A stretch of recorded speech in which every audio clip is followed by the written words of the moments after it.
Hello everyone, and welcome to my Young and Restless official. I hope everyone is having a wonderful day. Before we begin, please hit the subscribe button and give this video a thumbs up. To get a tablet she had left behind, Diane went back to the Genoa City Athletic Club. She joined Tracy at a table after spying on her. Diane pondered whether Tracy was browsing wedding dresses on her phone. Diane carried on talking casually with Tracy about her wedding, not realizing that she was worried about Alan. Tracy sidestepped by claiming that she was unable to make any firm judgments. Diane expressed her wish that she and Tracy will become close in the future. The architect persuaded her sister-in-law that she had a bad feeling. Diane questioned Tracy about her feelings. Diane pointed out that Alan and Tracy hadn't been acquainted for very long. Diane and Jack care about her happiness, even if she claims it's not her place. Tracy responded, "I can assure you, Alan has made me very happy." Tracy was reminded by Diane that she had stood by her and Jack.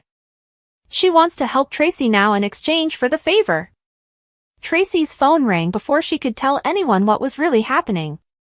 Tracy glanced down at it and saw that Alan was the caller. Tracy expressed sorrow to Diane for having to answer Alan's phone. Tracy mentioned that Alan referred to her as his wildflower, which encouraged her to believe that Alan was, in fact, Alan.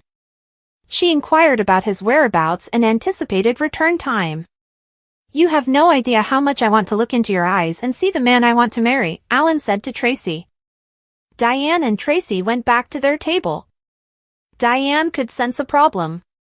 She was curious about Tracy's relationship with her future husband. Nikki met a worried Lauren at the Neil Winters Jazz Lounge. According to the department store heiress, she required Nikki to turn on Victor. Nikki was shocked and wanted to know why. Lauren explained that she intended Nikki to betray Victor's trust. According to Lauren, she was there to keep Michael safe. "My husband's loyalty to your husband often trumps my wish that he would be completely open with me," Lauren said. According to Lauren, Victor has put Michael in danger. Nikki requested details. According to Lauren, Michael has been tense because of their recent encounters with Victor. Though she noted that Victor might be obstinate, Nikki had a suspicion that this was about Jack. Lauren revealed that although Michael acknowledged that this was about Jack and Jabot, he did not elaborate. Because Jack went above and beyond to assist Nikki in maintaining her sobriety, Lauren was aware that Victor was angry with Jack. Victor doesn't accept no, according to Lauren. Lauren felt that if Michael were to succumb to Victor's machinations this time, he would not make it out alive. Nikki started blaming herself for Victor's rekindled rage at Jack. Victor wouldn't have become irate and Jack wouldn't have stepped in if she hadn't lost her sobriety. According to Lauren, addiction doesn't operate that way. Victor and Michael met at the property in the meantime. The lawyer informed the mogul that Lauren was worried about him and that he was in good health. Lauren's concern was acknowledged by Victor. "Michael has never handled threats well," Victor reminded him. The tycoon insisted that Michael provide outcomes. "Who the hell is Kyle Abbott?" Victor gave a rhetorical bark. Michael informed Victor that Damien is the half-brother of Nate Hastings. Victor thought of Nate Sr. Victor was baffled as to why Dumas would contact Billy Boy Abbott. The mogul questioned why Dumas, who had previously remained so anonymous, was now making such an appearance. "What game is he playing?" Victor pondered. Victor alluded to a relationship between Aristotle Dumas and Tucker McCall. Michael inquired as to if Victor was implying that Tucker and Aristotle might be one and the same. Michael brought up Kyle's sister, Ashley, as a link between Tucker and Kyle. Additionally, he mentioned that Tucker has shown interest in Winters. Victor also mentioned that Devon is his son. "Devon has turned down his father's love," Michael continued. The attorney connected Tucker and Audra in yet another way. "Tucker has a history of going off the grid for extended periods of time," he continued. According to Michael, Tucker is using power tactics as Aristotle Dumas rather than genuinely embarking on spiritual journeys.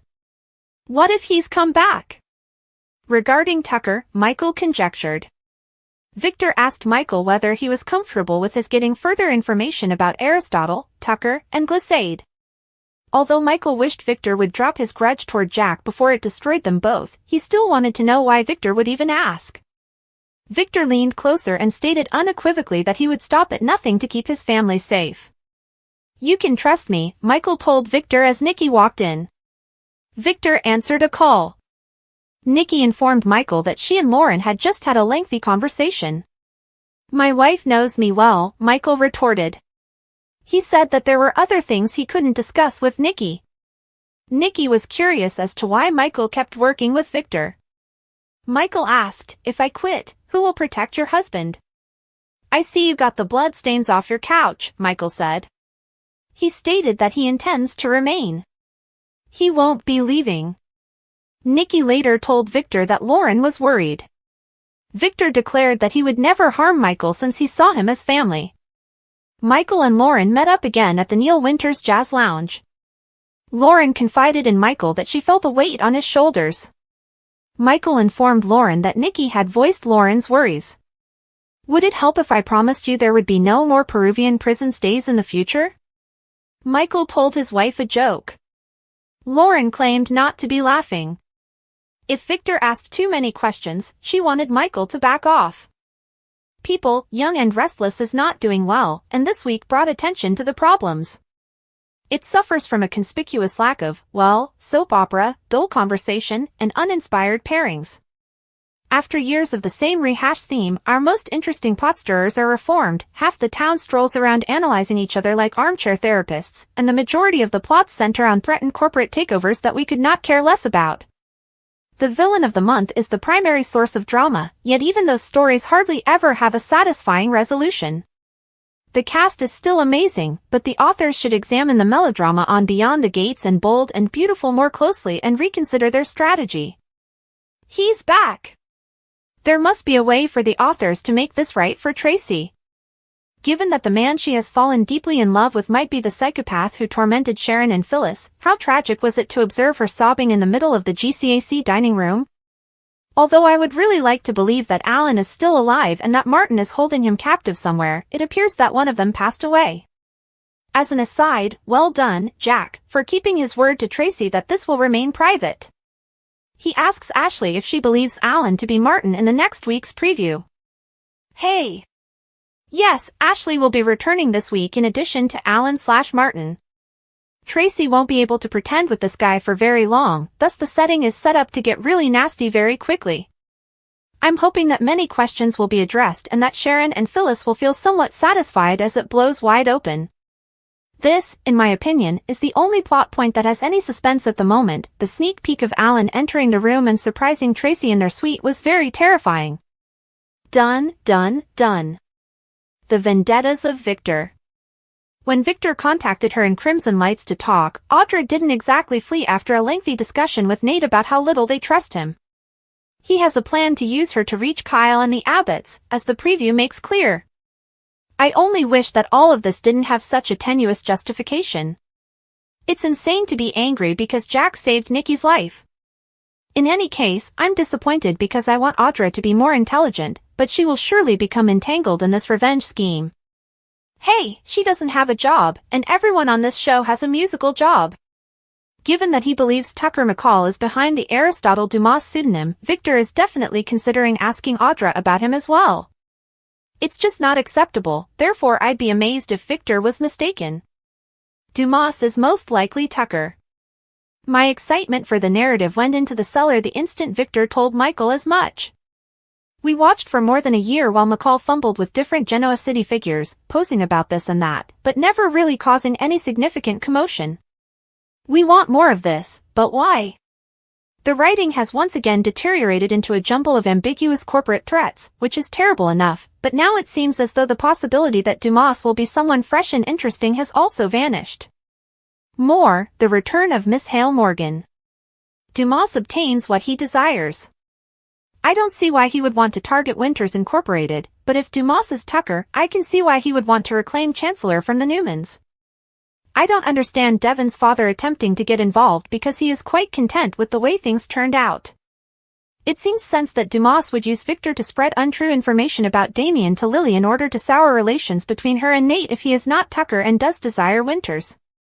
the executive becomes unstable as a result, and the company may become vulnerable.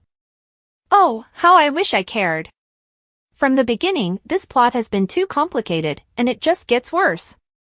This is a soap opera, it is neither Suits nor Succession.